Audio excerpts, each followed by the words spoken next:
Bienvenue dans votre émission Focus sur Radio Mayuri. Notre invitée est Katia Bint, ancienne championne d'Europe d'athlétisme, devenue entraîneur d'athlétisme en Guyane. Bonjour.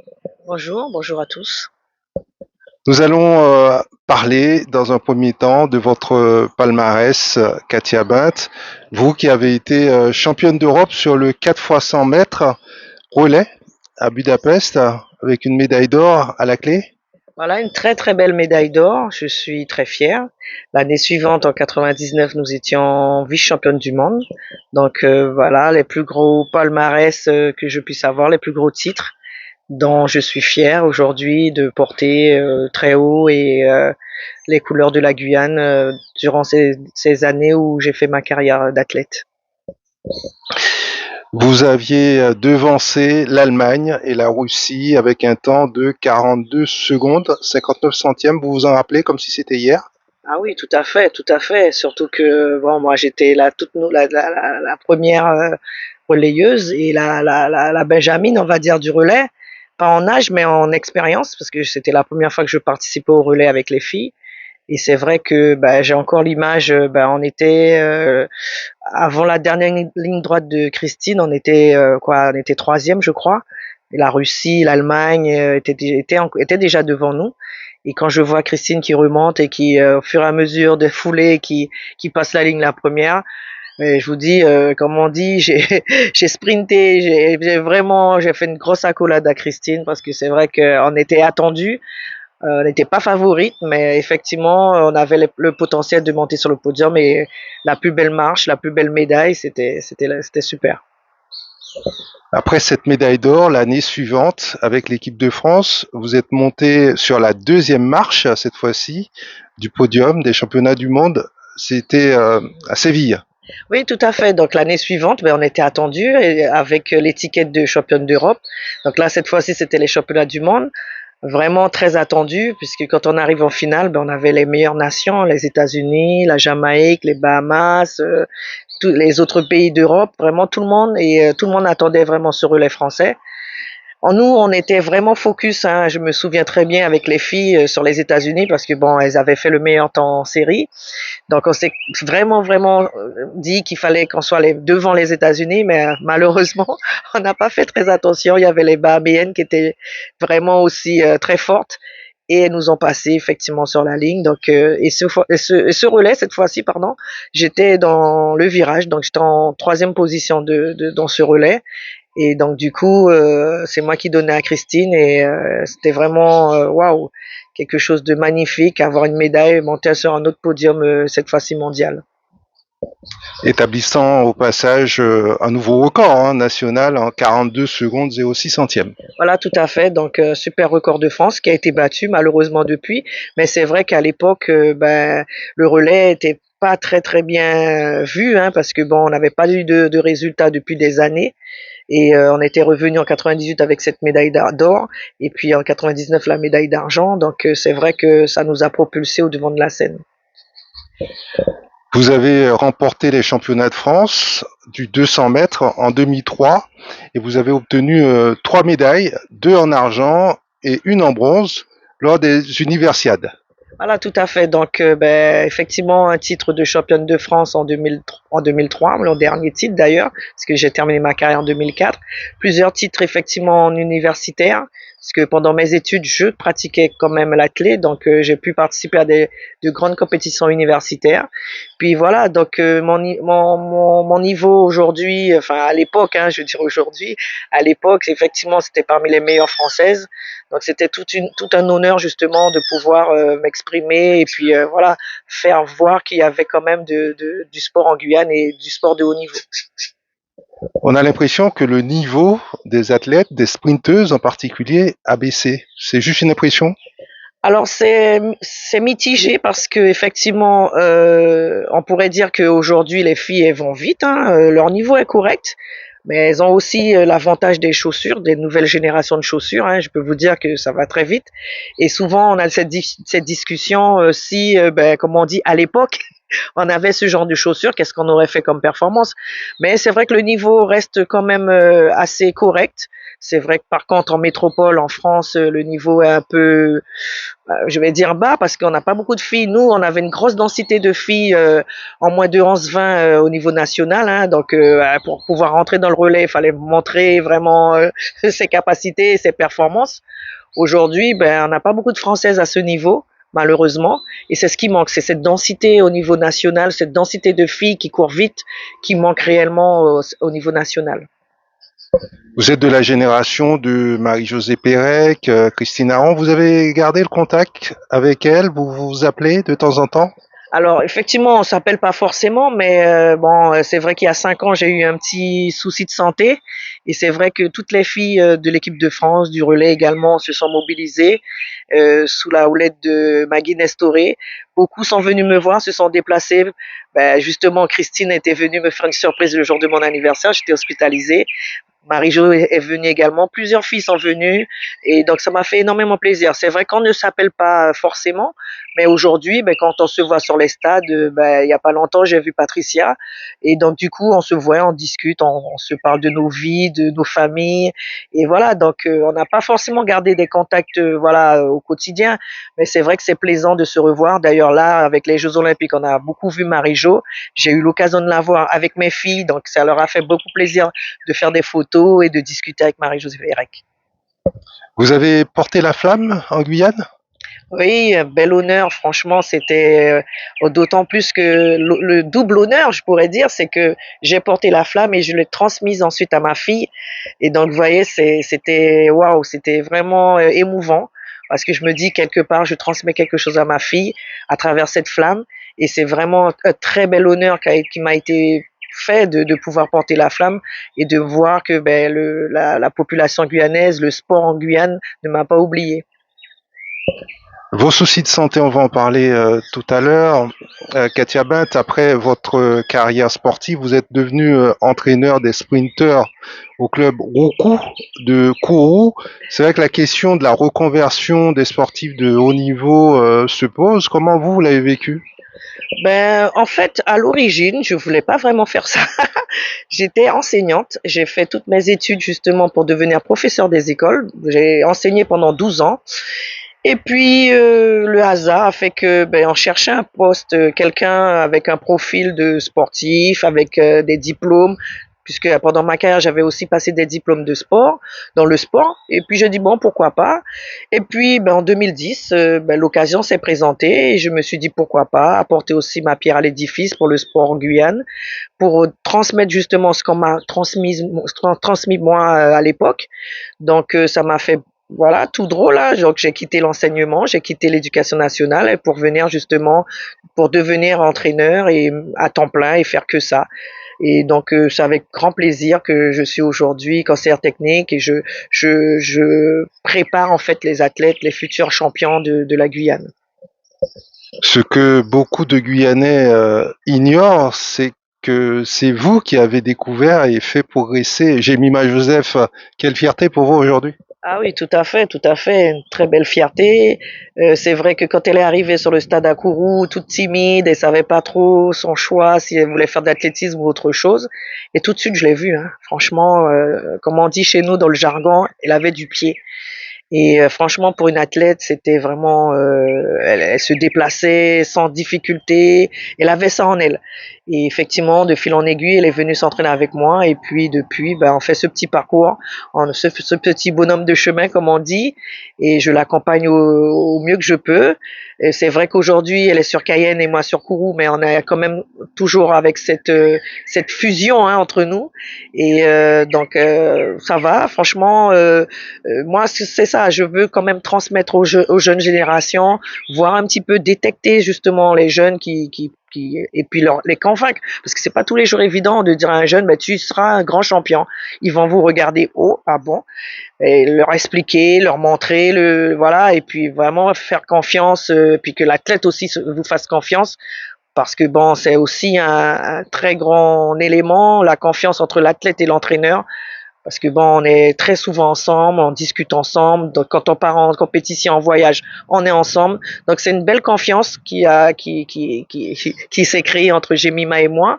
Et donc voilà, bon moi aujourd'hui, je suis vraiment vraiment très fière d'elle.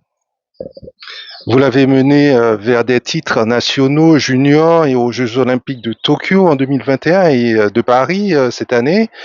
Euh, Qu'est-ce qui lui manque pour atteindre le niveau des Américaines, des Jamaïcaines sur le 100, le 200? Je vais dire pas grand-chose en vérité, parce que c'est vrai que Jemima a fait vraiment une très belle progression en chronométrique. Vraiment, faire des performances à ce niveau toute seule, c'est vraiment très honorable. Aujourd'hui, ce qui lui manque, bon, ben, faut pas, c'est la confrontation directe, être au quotidien en connexion, on va dire, en confrontation avec ses filles. Et ben, c'est ça, non, avec Gaëtan Tariaf, qui était mon ancien entraîneur, qui est son entraîneur aujourd'hui, on a vraiment axé sur ça, sur le fait de pouvoir avoir un peu plus de contact avec ses filles, euh, vraiment pouvoir s'entraîner avec elles un peu plus longtemps dans la saison, un peu avec des durées plus longues, pour véritablement voilà être habitué à être challengé tous les jours. Parce que bon, courir vite seul c'est quelque chose, mais courir vite avec d'autres, avec des meilleurs et les battre, là c'est autre chose. Et c'est ce on va chercher à travailler avec elle ces prochaines années, pardon, parce que bon, on repart sur une nouvelle Olympiade, hein, donc 2028, ça sera ses troisièmes Jeux, et je peux vous dire qu'elle a vraiment envie et elle est très très motivée. Pourquoi il n'y a pas davantage de Jemima Joseph Ben, à vrai dire, il y en a, hein. Il y en a, je suppose, hein, il y en a. Mais c'est vrai qu'il y a beaucoup de contraintes en Guyane. Bon, souvent on dit dans l'Ouest, il y a doit avoir des pépites, mais il faut que il n'y a pas de véritablement de club d'athlétisme, par exemple. Les infrastructures aussi, il faut que le stade soit à proximité du domicile des athlètes. On connaît ici notre problématique sur les trajets, sur les embouteillages. Donc et puis la priorité, franchement, c'est l'école. Les parents privilégient, et puis bon moi aussi, hein, c'est mon discours auprès des jeunes. Je privilégie les études, donc parfois c'est compliqué de concilier quand on habite loin, quand on habite, ben, un simple exemple, quand on habite à Matoury pour venir s'entraîner sur Cayenne ou Rémy, on a des allez 30 à 45 minutes d'embouteillage pour y arriver, et donc les élèves terminent très tard, 18 heures. Vous connaissez notre climat, il commence à faire noir ou il pleut. On a des conditions difficiles, donc je pense qu'il y a d'autres Gemima. Mais maintenant, c'est vrai qu'il faut avoir la volonté de pouvoir les orienter, et puis bien sûr la volonté de pouvoir les encadrer, parce que bon, je ne peux pas tout faire toute seule. Il faut qu'il y ait d'autres entraîneurs aussi de très haut niveau qui soient formés, parce que c'est ce dont on a besoin aujourd'hui. Et donc voir s'il y a d'autres Gemima dans l'Ouest, à Saint-Laurent, à Patou, dans l'Est, et puis surtout le littoral. Je pense qu'il y en a. Mais maintenant, il faut qu'on ait les installations et puis les compétences humaines en termes d'entraîneurs pour pouvoir les encadrer et puis justement les emmener au plus haut niveau. Jemima Joseph a dû faire un appel aux dons pour pouvoir participer aux Jeux Olympiques de Paris. Qu'est-ce que ça en dit? Qu'est-ce qui, quel message que cela nous envoie, nous Guyanais, à la société guyanaise, d'en arriver à ce point-là pour pouvoir se présenter à un tournoi de ce niveau? Oui, vous savez, une préparation olympique, ben, on va le faire cette année, ben, on va partir de zéro. 2024, c'est terminé. Bon, maintenant, on se projette sur 2028. C'est vrai que quand elle est revenue de Tokyo en 2021, on avait annoncé déjà qu'on préparait les Jeux de Paris. Beaucoup n'y ont pas cru. Beaucoup se sont dit, ah, une jeune Guyanaise qui est en Guyane, personne n'a réussi ça. Bon, elle l'a fait une fois, mais c'est pas sûr qu'elle va réussir. Ce sont les discours qu'on a eus, en fait. Et quand on est arrivé, ben, cette année 2024, où on a vraiment présenté son projet de pouvoir se qualifier pour les Jeux, ben, franchement, les gens n'y ont pas cru. Il a fallu qu'elle démontre elle-même, chronométriquement, par des performances, qu'elle était capable. Et je peux vous dire, le déclic, c'était ça. C'était le 13 avril, lors des Jeux de Guyane, où elle réalise les minima. Ben, les gens étaient, ah bon, en Guyane, il y a des gens qui peuvent faire ça. Eh ben oui, Bah, c'est ça, c'est surtout, sonner vraiment, vraiment tirer la sonnette d'alarme pour dire qu'il y a des jeunes qui veulent réussir, il y a des jeunes qui veulent faire des choses en Guyane. Il faut leur en donner les moyens et surtout avoir confiance. Parce que c'est vrai que c'est pas que le négatif, il faut pas simplement pointer du doigt ce qui est négatif. Bon, c'est sûr qu'il y a des choses négatives qui se font, mais il y a beaucoup de jeunes, beaucoup d'athlètes, de sportifs, de musiciens, de chanteurs qui veulent faire des choses positives. Et c'est là, je dis que la population doit se mobiliser pour accompagner. C'est surtout le secteur privé, c'est surtout ce secteur-là où vraiment on va essayer de taper à la porte parce que c'est vrai que les collectivités, elles sont essoufflées, on sait que tout le monde en a besoin, mais des sponsors privés, des personnalités qui croient en la jeunesse guyanaise, ben, qui puissent faire ce geste. Là, on se prépare pour ces 4 prochaines années et comme je le dis dans toutes les interviews que j'ai eues, il n'y aura pas que Jemima. Aujourd'hui, on prépare d'autres athlètes, d'autres jeunes qui ont ce rêve parce qu'ils ont vu que ils ont vu que Jemima a réussi. Donc, beaucoup de jeunes ont vraiment envie de se qualifier pour des jeux. C'est vraiment la compétition la plus belle au monde pour un sportif. Donc, aujourd'hui, participer à ces Jemima, ça serait ces troisième jeux. Donc, pouvoir se qualifier à des Jeux Olympiques, déjà, il faut être très bon. Et vraiment, un accompagnement à ce niveau-là, c'est vraiment ce dont on a le plus besoin, en fait. On a l'impression que l'athlète est seule. Elle doit s'occuper à la fois du financement de son projet et à la fois se concentrer sur sa préparation. Oui, exactement, c'est exactement ça. Mais bon, c'est vrai qu'aujourd'hui, avec Gaëtan Tarayaff, on a fait justement, on a essayé de protéger Jemima à ce niveau-là, qu'elle ne se concentre que sur cette partie de compétition, de préparation physique, de performance. Et nous, tous les deux, on était justement là pour faire cette gestion des demandes de subventions, des demandes de fonds et de pouvoir préparer au mieux son rêve olympique. Et non, on estime que effectivement le seul moment où elle s'est sentie seule, c'est quand les gens n'y ont pas cru. Mais elle savait qu'autour d'elle, il y avait sa famille, il y avait ses deux entraîneurs qui croient. Une fois qu'on y croit, ben vraiment la motivation est décuplée. Et donc nous aujourd'hui, on croit encore, on croit en elle. Elle a que 22 ans. Donc voilà, on l'a même déjà projetée sur deux autres Olympiades. Donc elle est très motivée pour rester en Guyane. C'est vrai que on a beaucoup de discours qui nous disent que oui, il faut qu'elle parte, il faut qu'elle parte. On n'a pas approuvé aujourd'hui qu'elle a réussi en restant. Maintenant, on va chercher autrement. On va essayer de trouver d'autres alternatives parce qu'il faut savoir que Jemima a un autre projet, c'est son projet professionnel. Le sport, c'est un temps. Il faut qu'elle se consacre aussi à passer des diplômes, à avoir un avenir, parce qu'au bout de 35 ans, 40 ans, elle va se retourner, elle va se dire, ben oui, j'ai été aux Jeux Olympiques, 4 fois aux Jeux Olympiques, mais qu'est-ce que j'ai demain?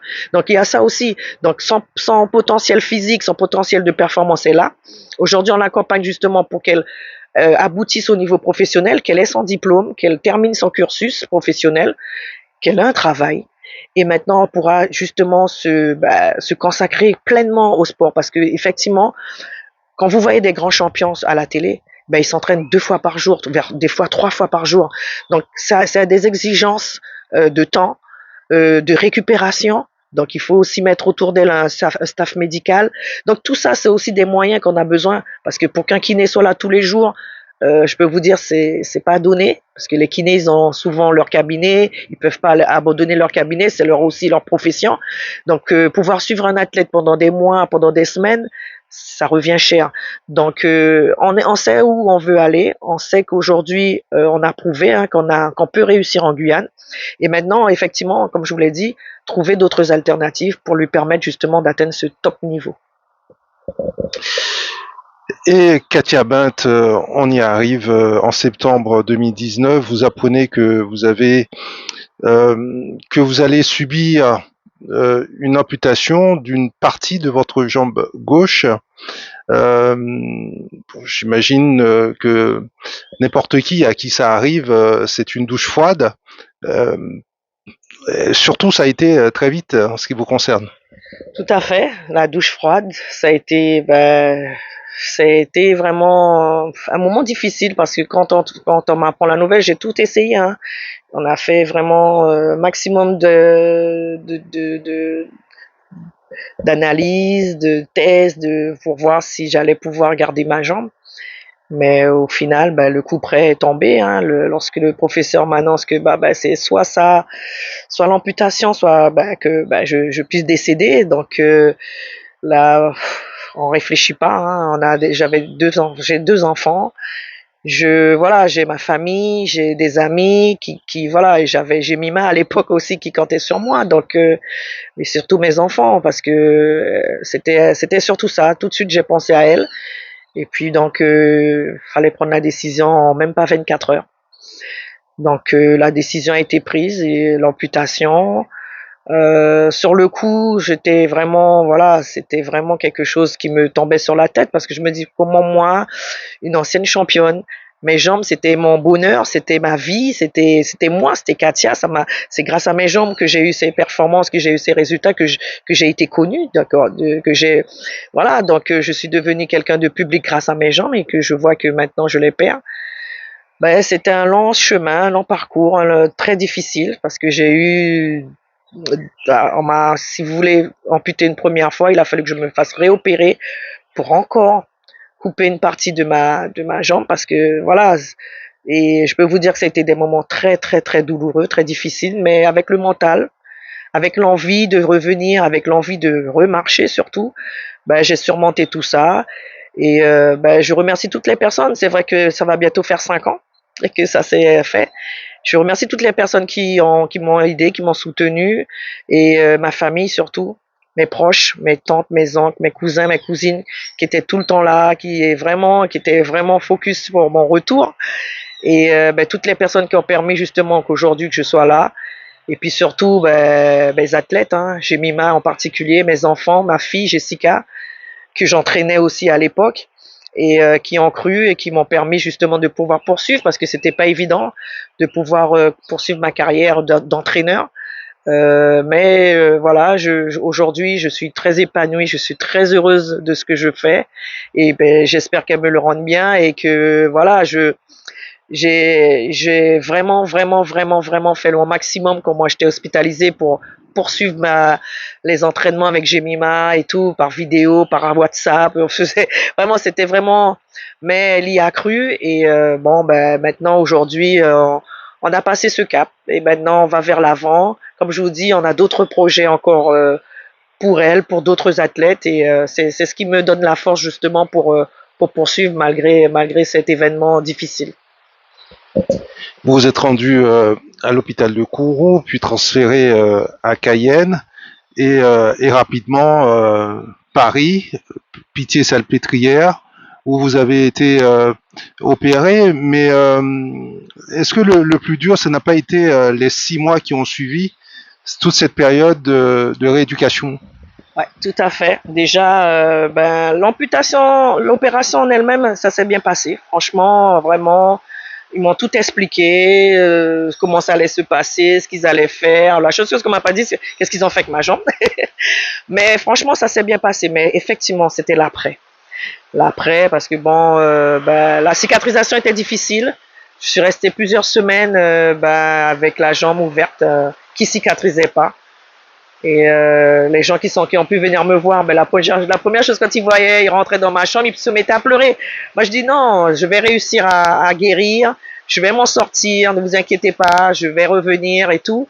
Mais c'est vrai que c'était impressionnant. Et puis toute la période de rééducation, j'ai été très, très, très, très bien entourée. Des amis me venaient me voir parce que bon, dans le centre de rééducation, on n'avait pas vraiment la possibilité de sortir. Donc j'avais des amis qui venaient, qui me faisaient des repas. C'était vraiment ça, vraiment la solidarité qu'il y a eu autour de moi. Franchement, c'était franchement formidable. Et puis toute la rééducation, réapprendre à marcher avec une prothèse, découvrir ce que c'est qu'une prothèse parce que bon, je savais pas trop. Aujourd'hui, on voit les Jeux paralympiques à la télé. Je peux vous dire que pouvoir courir avec une prothèse, pouvoir courir avec un handicap, c'est waouh. Je peux vous dire que c'est pas évident de marcher avec une prothèse. On voit ça facilement, mais c'est beaucoup de voilà, faut réapprendre à marcher. J'ai réappris à marcher carrément. Et donc voilà, aujourd'hui ben, c'est tout un honneur pour moi de pouvoir être debout et de pouvoir continuer ben, ce que j'ai toujours voulu faire, entraîner et puis ben, voilà, faire ce que j'aime. Et donc du coup, c'est une nouvelle vie qui s'offre à vous. Oui, nouvelle vie, ben, comme je dis, ben, une nouvelle Katia est née ben, le 18 septembre, hein. Donc, ben, je suis maintenant une nouvelle vie. Oui, mais je suis la même. J'ai continué à avoir les mêmes amis, j'ai continué à faire les mêmes choses. Donc, c'est ce qui me fait plaisir aussi, c'est que j'ai pas arrêté de faire ce que j'aimais.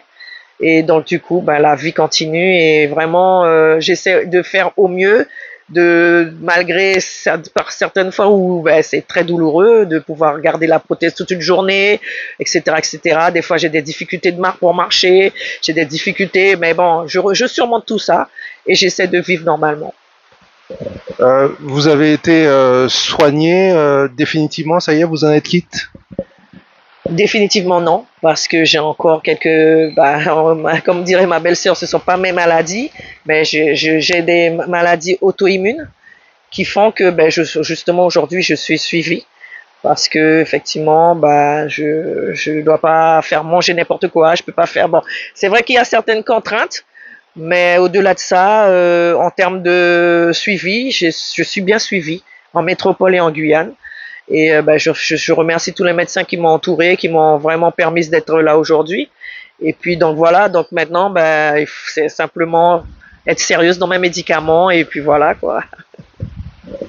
Alors, avec les Jeux Olympiques, on a vu un engouement extraordinaire. Les Français, les Guyanais étaient devant leur télé. Euh, Beaucoup de jeunes, certainement, sont en train de se questionner. Quels sont les conseils que vous pourriez leur prodiguer, ceux qui voudraient se lancer dans l'athlétisme ou dans le sport en général? Dans le sport en général, comme je dis, c'est vrai qu'on souvent on dit que l'athlétisme c'est le sport de base. On apprend à courir, sauter, lancer, c'est vraiment la base. Mais si l'athlète, si le sportif, le jeune plutôt, souhaite faire un autre sport, il faut se diriger vers les associations sportives. Aujourd'hui, on a beaucoup d'associations sportives, tous sports confondus, qui ont des encadrants de qualité, de niveau. Et les parents surtout, je me dis que ben, justement à mon retour là, j'ai eu beaucoup de parents, des messages, oui ma fille veut faire du sport. Je dis ne vous inquiétez pas, le sport c'est la vie. Vraiment ça apprend aussi aux jeunes de se dépasser, de se réveiller, d'avoir de la rigueur. Même au niveau scolaire, parfois on dit oui mais si tu réussis pas à l'école, on va te priver de sport. Non, au contraire, c'est là que l'enfant apprend à être rigoureux, à se concentrer, etc., etc. Donc le sport, c'est la vie. Moi, je dis que ben, si je suis là aujourd'hui, c'est grâce au sport et j'en suis fier. Donc, n'hésitez pas à vous inscrire dans des sports. C'est vrai que parfois, c'est compliqué, les horaires de sortie scolaire ou encore l'installation sportive ne se trouve pas trop proche de chez vous. Mais n'hésitez pas, au contraire, ça va vous permettre d'évoluer et justement de vous connaître vous-même et de vous voilà et d'être sûr que demain vous soyez une femme pardon ou un homme ben, bien dans sa tête et bien dans son corps. Le club Roucou, ce sont combien d'adhérents? À peu près une soixantaine d'adhérents. C'est un petit club à Kourou qui est beaucoup plus axé sur les plus jeunes. Justement, c'est vraiment l'école d'athlétisme. Et après, souvent, beaucoup vont dans d'autres sports, mais vraiment l'école d'athlétisme où on apprend à vraiment gérer son corps dans l'espace, etc., etc. Et effectivement, le président, il a vraiment axé ça sur la jeunesse, sur les plus jeunes, leur apprendre justement les codes de l'athlétisme est vraiment la base. Et voilà, donc aujourd'hui, ben, on est au stade Bois-Chaudat tous les mercredis après-midi. Les enfants sont accueillis à partir de 6 ans. Et donc voilà, ils peuvent évoluer voilà, et apprendre à courir très vite. Vous avez anticipé sur mes dernières questions, Katia Bett, merci. Merci à vous et merci à tous les auditeurs et puis à bientôt.